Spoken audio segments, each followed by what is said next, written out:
கூந்தலை எடுத்து பின்னி இருக்கிற கூந்தலை மறுபடியும் பிரித்து பின்றதா இருக்கட்டும், அதை பின்னாடி தூக்கி போட்டு இழுக்கிறதா இருக்கட்டும், நல்லா இருக்கிற ஆடையை சரி செய்கிறதா இருக்கட்டும், நிலைக்கு முன்னாடி போய் கதவுக்கு முன்னாடி இப்படி வச்சுக்கிட்டு இப்படி எட்டி எட்டி பார்க்கறதா இருக்கட்டும், அப்புறம் பெருமூச்சு விடுறதா இருக்கட்டும், இந்த வீட்டுக்கார வரக்கு லேட்டாக மாட்டேங்குன்னு அப்படின்னு நெஞ்சு தடவுறதா இருக்கட்டும். இயற்கையினுடைய வாழ்க்கையில் இயல்பாக இருக்கக்கூடிய விஷயங்களை பெண்கள் அனுபவித்தார்கள். அதை கண்ணதாசன் அப்படியே திரைப்படத்தில் கொண்டாந்து கொட்டினார்.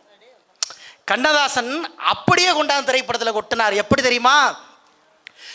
ஆடைய திருத்திரா அள்ளி அள்ளி சொருகிறா, அரகுற வார்த்தை சொல்லி பாதிய முழுங்குறா, பின்னல முன்ன விட்டு பின்னி பின்னி காட்டுறா, பின்னால போட்டு விட்டு கையாலே இழுக்கிறா, பூ போல காலெடுத்து பூமியை அளக்கிறா, பூ போல காலெடுத்து பூமியை அளக்கிறா, நிலையில கைய வச்சு நிக்கிறா நிமிருறா, நிலையில கைய வச்சு நிக்கிறா நிமிருறா, நிறுத்தி மூச்சு விட்டு நெஞ்சை தாளாட்டுறா, ஒரு பக்கம் பார்க்கிறா ஒரு